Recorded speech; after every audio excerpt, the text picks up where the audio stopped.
धीमी आवाज में, जैसे कोई बच्चा यही पढ़ रहा हो। दिन 1। मुझे नहीं पता मम्मा, मैं कहाँ हूँ। यहाँ अंधेरा है। मुझे आपकी गोदी चाहिए। दिन 7। मुझे बहुत डर लगता है जब वो अंकल पास आते हैं। दिन 20। मैंने दीवार पर आपके नाम की रेखा खींची है मम्मा। हर दिन 1। मिशा की डायरी अब केस की सबसे अहम कड़ी बन चुकी थी। 40 दिन। हर दिन की एक छोटी सी लाइन। हर दिन एक छोटी सी उम्मीद। हर दिन एक बच्ची का डर, अकेलापन और उसका संघर्ष। मिशा की गवाही, एक मासूम की सच्ची बात। कोर्ट के भीतर जैसे ही मिशा ने बोलना शुरू किया, पूरा कमरा खामोश हो गया।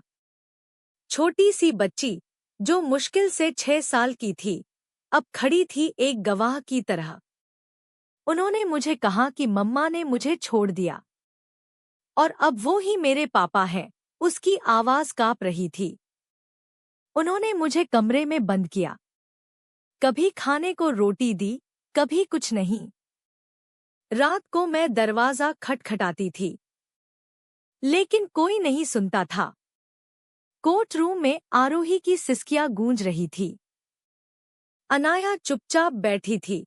उसके चेहरे पर न आंसू थे, न गुस्सा। बस वो एक फरिश्ता थी, जो अब उस बच्ची की सच्चाई दुनिया के सामने ला रही थी। राजू और रघु, सजा या सजिश? राजू ने कोर्ट में साफ कहा, मैंने सिर्फ पैसे के लिए किया। मुझे नहीं पता था बच्ची को क्या होगा।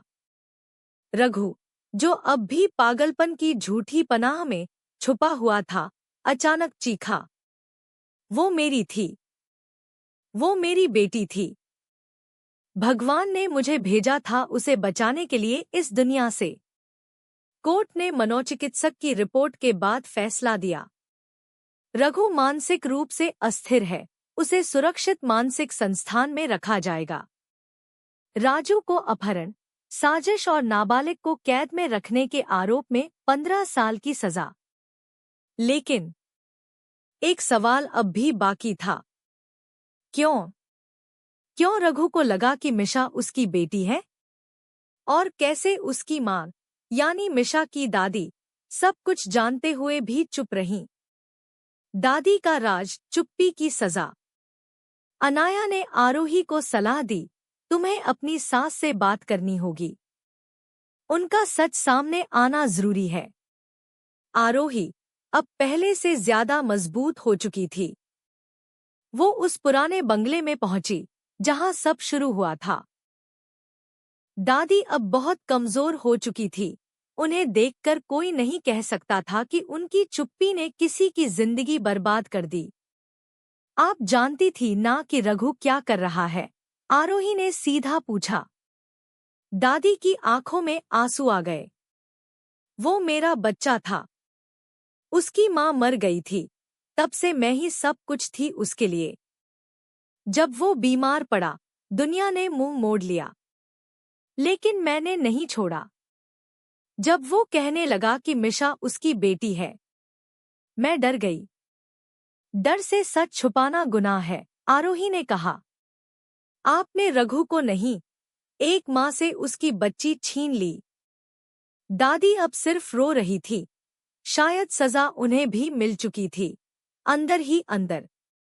मिशा का स्कूल डर से बाहर आने की पहली कोशिश।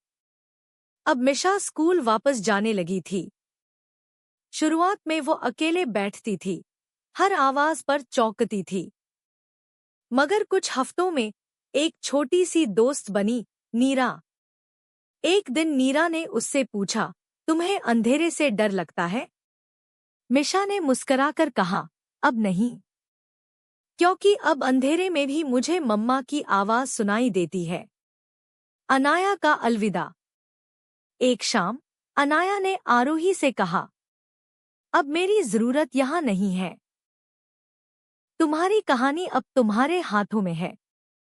नहीं, आरोही ने मुस्कुराकर कहा, तुमने जो किया वो कोई दोस्त नहीं, एक देवदूत करता है। मैं बस ये जानती हूँ, अनाया बोली, कभी कभी किसी अजनबी की मदद से हमारी जिंदगी वापस पटरी पर लौटती है। मुझे खुशी है कि मैं तुम्हारी उस पटरी पर एक मोड़ बन पाई। अब एक किताब। 6 महीने बाद अनाया ने एक किताब लिखी, एक माँ, एक बच्ची और एक सच की कहानी।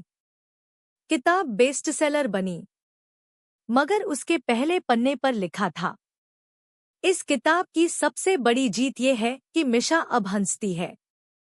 और सबसे बड़ी सीख ये है कि जब एक औरत ठान ले तो वो सिर्फ ढूंढती नहीं, बचा भी लेती है। अंतिम भाग, भाग 5, आखिरी मोड़, जिसमें जिंदगी दोबारा मुस्कराना सीखती है, घाव भरते हैं और नई राहें खुलती हैं। ये अंत नहीं, बस एक नई शुरुआत है।